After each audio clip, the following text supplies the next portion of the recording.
மயிலாடுதுறையில் முதலமைச்சர் ஸ்டாலின் தற்போது உரையாற்றி வருகிறார். அதன் நேரலை காட்சிகளை பார்க்கலாம். விழாவில் பங்கேற்றிருக்கக்கூடிய நாடாளுமன்ற சட்டமன்ற உறுப்பினர்களை, முன்னாள் ஒன்றிய அமைச்சர் திரு மணிசங்கர் அவர்களை, முன்னாள் சட்டமன்ற உறுப்பினரும் மார்க்சிஸ்ட் கம்யூனிஸ்ட் இயக்கத்தினுடைய மாநில செயலாளர் மதிப்பிற்குரிய பாலகிருஷ்ணன் அவர்களை, முதன்மை செயலாளர் டாக்டர் சந்திரமோகன் ஐஏஎஸ் அவர்களை, செயலாளர் ராஜாராமன் ஐஏஎஸ் அவர்களை, மாவட்ட ஆட்சித்தலைவர் திரு மகாபாரதி ஐஏஎஸ் அவர்களை, உள்ளாட்சி அமைப்புகளை சார்ந்திருக்கக்கூடிய பிரதிநிதிகளை, அரசு உயர் அலுவலர்களை, வருகை தந்திருக்கக்கூடிய பயனாளி பெருமக்களை, பத்திரிகை மற்றும் ஊடகத்துறை சார்ந்திருக்கக்கூடிய நண்பர்களை, என்னுடைய அன்பிற்கும் பாசத்திற்கும் உரிய என்னுடைய சொந்தங்கள், உங்கள் அனைவருக்கும் என்னுடைய அன்பான வணக்கம்.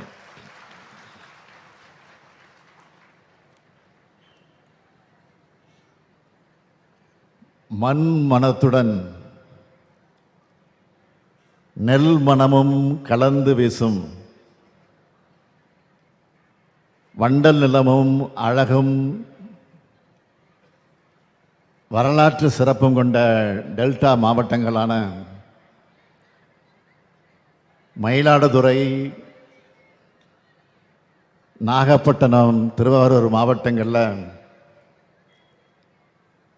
அரசு நல திட்டங்கள் வழங்கக்கூடிய விழா மற்றும் மயிலாடுதுறை புதிய மாவட்ட ஆட்சித்தலைவர் அலுவலகத்தினுடைய திறப்பு விழா ஆகியவற்றில் கலந்து கொள்ளக்கூடிய ஒரு சிறப்பான பேறு பெற்றமைக்கு நான் மகிழ்ச்சி அடைகிறேன், பெருமைப்படுகிறேன். ஒருங்கிணைந்த தஞ்சை மாவட்டத்தில் கீழத்தஞ்சைக்கு உட்பட்ட இந்த 3 மாவட்டங்களில்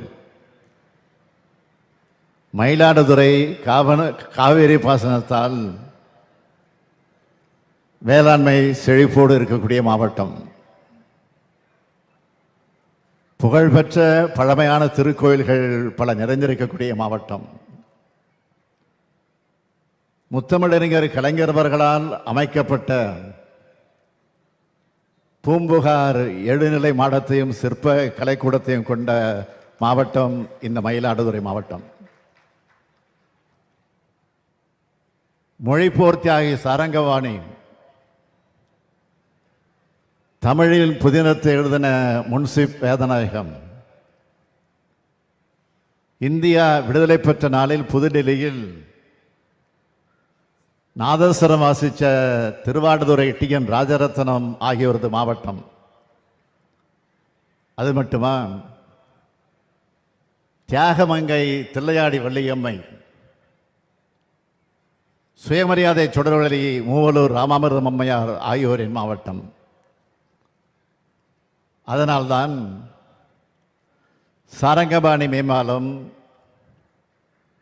தில்லையாடி வள்ளியம்மை நினைவு இல்லம் ஏற்படுத்திய முத்தமிழறிஞர் கலைஞர் வழியில் மூவலூர் மூதாட்டியாருக்கு சிலை அமைத்து அவரது பெயரில் புதுமை பெண் திட்டத்தையும் செயல்படுத்தி வருகிறது நம்முடைய திராவிட மாடல் அரசு.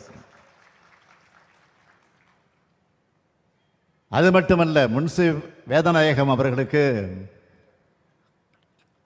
மணிமண்டபம் அமைக்கக்கூடிய பணி, தமிழிசை மூவர் மணிமண்டபம் போட்டித் தேர்வு மாணவர்களுக்கு ஏற்ப புனரமைக்கக்கூடிய பணி போன்றவை நடைபெற்று வருது. இப்படி இந்த மாவட்டத்தோட சிறப்புகளை அடுக்கிக்கிட்டே போகலாம். அதோட தொடர்ச்சியா நாகை மாவட்டத்திலிருந்து புது மாவட்டமாக உதயமான இந்த மயிலாடுதுறைக்கு நாம ஆட்சிக்கு வந்தவுடன் நிதி ஒதுக்கி நிர்வாக ஒப்புதல் வழங்கி 1.5 ஆண்டுக்குள் மாவட்ட ஆட்சி அலுவலகத்தை திறந்து வைக்கிற கூடுதல் பெருமை. புது மாவட்டங்கள் அறிவிக்கிறது பெருசு இல்லை, அதுக்கான உட்கட்டமைப்பு வசதிகளை உருவாக்கி தர்றது தான் மிக மிக முக்கியமானது. தமிழ்நாட்டில் உள்ள பெரும்பான்மையான மாவட்ட ஆட்சியர் அலுவலகங்கள் மாவட்டத்திற்கான உள்கட்டமைப்பு வசதிகள் திமுக ஆட்சியில் தான் உருவாக்கப்பட்டவை. அதன் தொடர்ச்சியாகத்தான் உங்கள் நமது அரசானது இந்த திராவிட மாடல் அரசும் இதை செய்திருக்கிறது. அதற்கு எடுத்துக்காட்டு தான் இன்றைய விழா. இன்றைய நிகழ்ச்சியில் மயிலாடுதுறை, திருவாரூர் மற்றும் நாகப்பட்டினம் மாவட்டங்களுக்கு 655 கோடி ரூபாய் மதிப்பிலான திட்டப்பணிகள் மக்கள் பயன்பாட்டுக்காக அளிக்கப்பட்டிருக்கு. மொத்தம் 12,653 பயனாளிகளுக்கு 143 கோடி 46 லட்சம் ரூபாய் மதிப்பிலான நலத்திட்ட உதவிகள் வழங்கப்பட இருக்கு. அது மட்டுமா, அறிவிப்புகளை அரசாணைகளாக மாற்றும் அரசு இந்த அரசு. அரசாணைகள் உரிய முறையில் நடைமுறைக்கு வருவதை உறுதி செய்யும் அரசு இந்த அரசு. தஞ்சாவூர் மாவட்டம் ஒரத்தநாடு மற்றும் பட்டுக்கோட்டை வருவாய் வட்டங்களை சீரமைச்சு திருவோணத்தை தலைமையிடமாக கொண்டு புதிய வருவாய் வட்டம் 7 கோடி 56 லட்சம் ரூபாய் செலவில் உருவாக்கப்படும்னு 2022-23 ஆண்டுக்கான மானிய கோரிக்கையின் போது சட்டமன்றத்தில் அறிவிக்கப்பட்டது. அந்த அடிப்படையில் 27/2/2024 அன்று அரசாணை வெளியிடப்பட்டு இங்கே வர்றதுக்கு நேற்றைய முன்தினம் அரசிதழும் அது வெளியிடப்பட்டு தஞ்சாவூர் மாவட்டத்தில் திருவோணத்தை தலைமையிடமாக கொண்டு ஒரு புதிய வருவாய் வட்டம் இன்று முதல் செயலகத்துக்கு வருதுன்னு மகிழ்ச்சியோடு நான் தெரிவிக்க விரும்புகிறேன். அடுத்து இன்னொரு மிக முக்கியமான திட்டத்தையும் இங்கே தொடங்கி வச்சிருக்கேன். நத்தம் இணைய வழி பட்டா மாறுதல் திட்டம்னு இதுக்கு பேர்.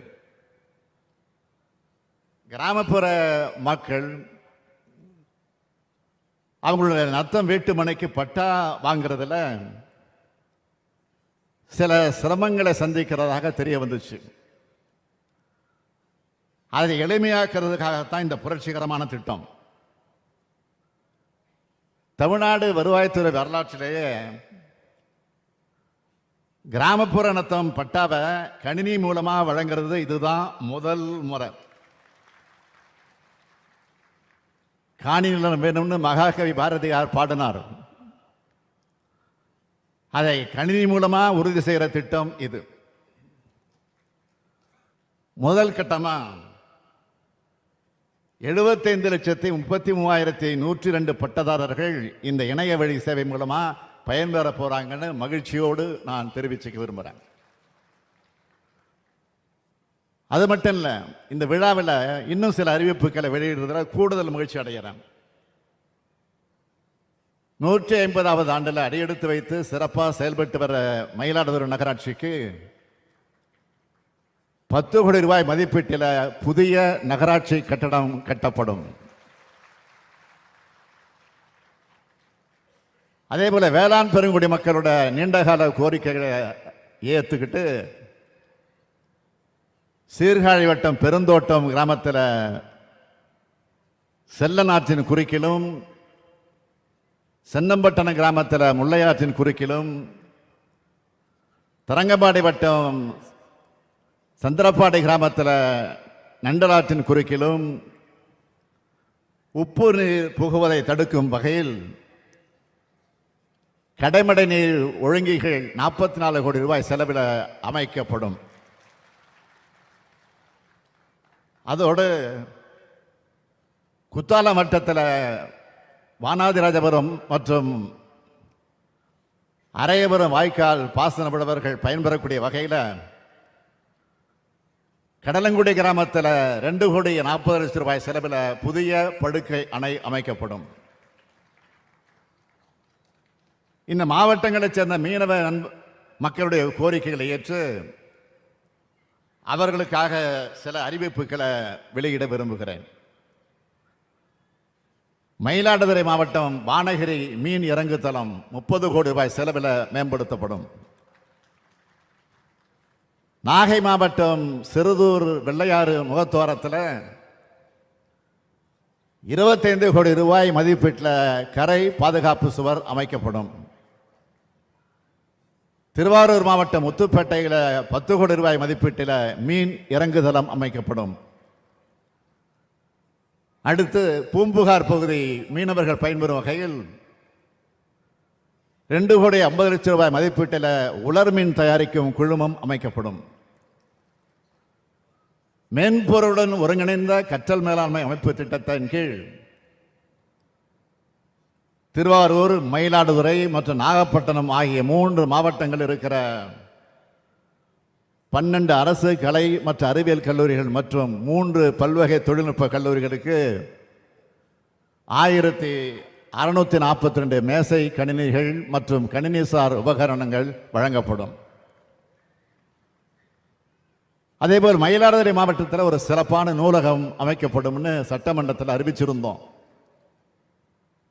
அந்த அறிவிப்பை செயல்படுத்த பார்க் அவென்யூ பகுதியில் நிலம் தேர்வு செய்யப்பட்டிருக்கு. அங்கு 5 கோடி ரூபாய் மதிப்பில் ஒரு சிறப்பான நூலகம் விரைவில் கட்டி முடிக்கப்படும் என்பதையும் மகிழ்ச்சியோடு தெரிவிச்சுக்க விரும்புகிறேன். எல்லோருக்கும் எல்லாம் அப்படின்னு சொல்றோம்னா, இப்படி எல்லோருக்கும் எல்லா வாய்ப்புகளும் கிடைக்கிற வகையில் தான் திட்டங்களை உருவாக்கி செயல்படுத்தி வரோம். அதனால தான் திமுக அரசு நம்மோட அரசுங்கிற அடிப்படை உணர்வு இங்கே இருக்கக்கூடிய ஒவ்வொருத்தருடைய மனசுலையும், ஏன் தமிழ்நாட்டில் இருக்கக்கூடிய ஒவ்வொருத்தருடைய மனசுலையும் அது உருவாகி இருக்கு. தாய்மார்கள் இங்கே வந்திருக்கீங்க. இன்று நம் தமிழ்நாட்டில் 1,15,16,292 மகளிருக்கு மாதம் 1000 ரூபாய் உரிமை தொகை கிடைக்குது. அது மட்டுமா,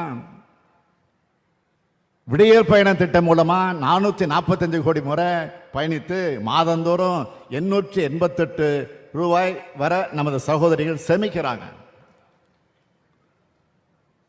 முதலமைச்சரின் காலை உணவு திட்டத்தில் நாள்தோறும் 16 லட்சம் குழந்தைகள் வயிறார சாப்பிட்டு வளமான தலைமுறையா உருவாக்கிட்டு இருக்காங்க.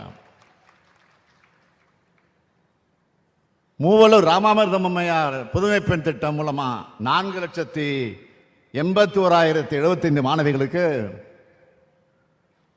மாதந்தோறும் 1000 ரூபாய் போய் சேருது. 2 ஆண்டுகளில் நான் முதல்வன் திட்டம் மூலமா 28 லட்சம் இளைஞர்கள் திறன் பயிற்சி பெற்றிருக்காங்க. இல்லம் தேடி கல்வி திட்டம் மூலமா 24,86,086 குழந்தைகள், பள்ளி குழந்தைகள் பயனடைஞ்சிருக்கிறாங்க. 2 லட்சம் உழவர்களுக்கு புதிய இலவச மின் இணைப்பு பெற்றிருக்காங்க. உயர்த்தப்பட்ட ஓய்வூதியத்தில் 30 லட்சம் முதியோரும் 5 லட்சம் மாற்றுத்திறனாளிகளும் மாதந்தோறும் பயனடைந்துக்கிட்டு வராங்க. நம்மை காக்கும் 48 திட்டம் மூலமா 2 லட்சம் பேர் பயனடைஞ்சிருக்கிறாங்க. முதல்வரின் முகவரி திட்டம் மூலமா 19,69,000 பேர் பயனடைஞ்சிருக்கிறாங்க. மக்களுடன் முதல்வர் திட்டம் மூலமா 3,40,000 மனுக்களுக்கு தீர்வு காணப்பட்டிருக்கு. வேளாண் பெருங்குடி மக்கள் நிறைஞ்ச இந்த மயிலாடுதுறை மாவட்டத்தில் 2021 முதல் 2024 வரை பெய்த கனமழை காரணமா பாதிக்கப்பட்ட 1,03,614 ஹெக்டேர் நிலங்களுக்கு 96,40,00,000 ரூபாய் நிவாரணமாக வழங்கப்பட்டிருக்கு. இது மூலமா 1,26,400 உழவர்கள் பயனடைந்திருக்கிறாங்க. மக்களை தேடி மருத்துவம் திட்டத்தால் 1 கோடி பேர் பயனடைந்திருக்கிறாங்க. இப்படி தமிழ்நாட்டில் வாழ்கிற ஒவ்வொரு குடும்பமும் பயனடையக்கூடிய வகையில் பல்வேறு திட்டங்களை நிறைவேற்றி மக்களின் மனசாட்சியா செயல்படுது நம்முடைய திராவிட மாடல் அரசு. இந்த திட்டங்களுடைய பயன்கள் எல்லாம் உரிய மக்களுக்கு போய் சேர்ந்திருக்கான்னு உறுதி செய்யறதுக்கு ஒரு புது திட்டத்தை வர 6ஆம் தேதி சென்னையில் தொடங்கி வைக்க போறேன். அந்த திட்டத்தோட பேர் என்ன தெரியுமா? நீங்கள் நலமா. இந்த நீங்கள் நலமா திட்டத்து மூலமா முதலமைச்சரான நான் உட்பட அமைச்சர் பெருமக்கள், தலைமைச் செயலாளர், அனைத்து துறையினுடைய செயலாளர்கள், துறையினுடைய தலைவர்கள், மாவட்ட ஆட்சித் தலைவர்கள் என பொதுமக்களான உங்களை தொலைபேசியில் தொடர்பு கொண்டு கருத்துக்களை கேட்க போறோம். உங்க கருத்துக்களோட அடிப்படையில் நம்ம அரசோட திட்டங்கள் மேலும் செம்மைப்படுத்தப்படும். முதற்கட்டமா நலத்திட்டங்கள் பற்றியும், அடுத்த கட்டமாக அரசு துறைகளால் வழங்கப்படுகிற சேவைகளை பற்றியும் கருத்துக்கள் பெற்று அதன்படி நடவடிக்கை மேற்கொள்ளப்படும். இப்படி ஒவ்வொரு நாளும் மக்கள் பயனடையக்கூடிய வகைகளை பார்த்து பார்த்து திட்டங்களை உருவாக்கிட்டு வரோம். அதுவும் இந்த சூழ்நிலையில் நிதி நெருக்கடி அதிகமாக இருக்கிற சூழ்நிலையும் எந்த மக்கள் நலப்பணிகளும் திட்டங்களையும் நாம் நிறுத்தலை. ஏன்னா மக்கள் தொண்டு ஒன்றுதான் நம்ம ஆட்சியினுடைய நோக்கம். தமிழ்நாட்டோட முதலமைச்சராக இருந்தாலும் இந்த முத்துவேல் கருணாநிதி ஸ்டாலின் ஒரு டெல்டா காரங்கிற உணர்வோட இந்த விழாவில் நான் இந்த திட்ட பணிகளை தொடங்கி வச்சிருக்கிறேன். நாங்கள் தேர்தலுக்காக தேர்தல் நேரத்தில் மட்டும் வந்து போகிற முகத்தை காட்டக்கூடியவங்க நாங்கள் இல்லை. அப்படி வர்றவங்க யாருன்னு நான் சொல்லித்தான் உங்களுக்கு தெரியணும்னு அவசியம் இல்லை. தெரியும்ல உங்களுக்கு. இப்போ தேர்தல் தேதியை விரைவில் அறிவிக்க போறாங்க.